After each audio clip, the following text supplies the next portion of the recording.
These are Phoebe's worst boyfriends and friends. Number 1. Excited to meet someone due to a sign in her tea leaves that says she's going to meet a guy that's perfect for her, Phoebe dives headfirst into her relationship with Parker. He's really great, though. He has this incredible zest for life, and he treats me like a queen. Parker later turns out to be so extremely positive about everything that he can be a bit much for the people around him, including the whimsical Phoebe. Is something wrong? Wrong? Really? You know the word wrong? Everything isn't perfect, everything isn't magical, everything isn't aglow with the light of a million fairies. Number 2. Robert seems like a pretty cool guy. He's a basketball player, he gets on well with Phoebe, and he gets on well with the rest of the group. What are you doing? Get back over on your side of the... Hello! There's just one problem. Although he makes everyone feel a bit awkward while hanging out with him, he fails to take a hint when he's presented with an opportunity to redeem himself. Thank you, really, that's so nice, but to be honest, I don't think I can wear these. They're so tight, I feel like I'm on display.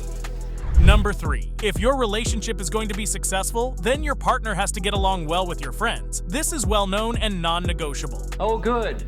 Raj is here. What's the matter with Raj? That's nothing. It's a little thing. I hate that guy. Although Phoebe's smitten with Roger at first, things take a bit of a downhill slide when it turns out he doesn't gel well with the rest of the gang. It's just, it's my friends. They have a liking problem with you in that, they don't. Number 4. Eric, played by Sean Penn, is one of the many unfortunate guys who fell prey to Ursula's bad behavior. He's set free from Ursula's half-baked lies by Phoebe. I am so stupid. Of course she was lying. But she's not a teacher. There's no such thing as the top secret elementary school for the children of spies. It's as much Phoebe's mistake as his that they then end up in their relationship. Ursula is renowned for ruining things for Phoebe, though, and Eric is just another in a long line of these things. Just seeing her brought it all back. All the lies, the way she used me. I get so angry just looking at her face. Number 5. Gary is one of Phoebe's boyfriends who last long enough that they seem to be quite committed with each other, and even start taking some large steps in their relationship. Phoebe? Yeah, I want you to move in with me. that is so sweet. Phoebe's earlier hesitancy turns out to be well-founded, unfortunately, as Gary seems to have completely misunderstood a key part of Phoebe's personality, which makes the two incompatible. I could stay here all day. That would be great. We could have breakfast in bed and... Wait just a second. Okay.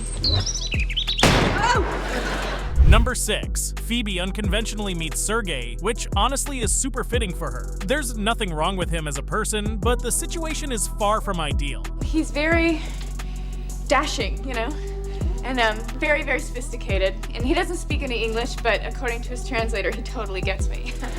Despite going on a few dates together, their difficulty communicating means their relationship never really got off the ground, making them both frustrated.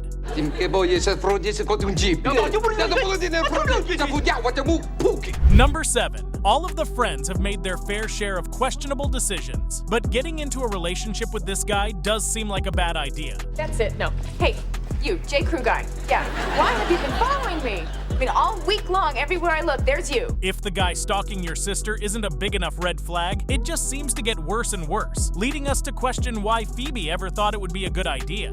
These are my night vision goggles.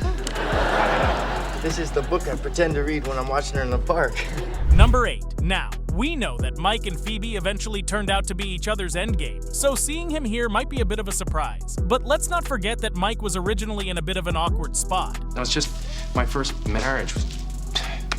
You know, such a disaster that I kind of lost faith in the whole idea.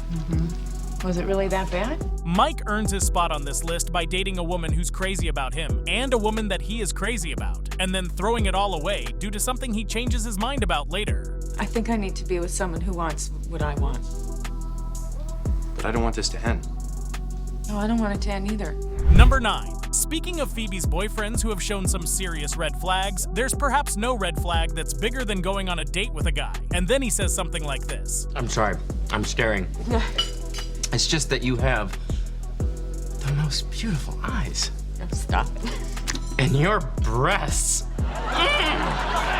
As if that's not bad enough, hearing what this guy does for a living makes him go from just creepy to someone who, let's be honest, should probably be in prison. I write erotic novels for children.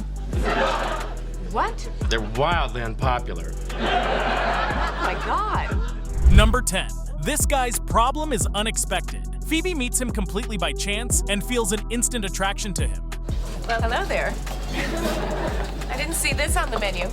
Everyone needs their own space in a relationship, regardless of how into the other person you are, and that's what Tim just completely fails to understand. He's too sweet. He calls me all the time. So did you get home from work okay? Did you get out of the shower okay? Number 11. This one should be considered one of Phoebe's mistakes just as much as it is anyone else's. She's dating 2 guys at once, but which one do you think's made this list? Yeah, which one do you like more? Well, Vince is great, you know, because he's a guy, you know? He's just so burly. He's just so very burly. Well, while the first guy feels slightly betrayed and breaks up with Phoebe because of this, Vince the firefighter breaks up with Phoebe for an altogether more bizarre reason. Yeah, I can't believe I ever went out with somebody who would actually have an open flame in the middle of a wooded area.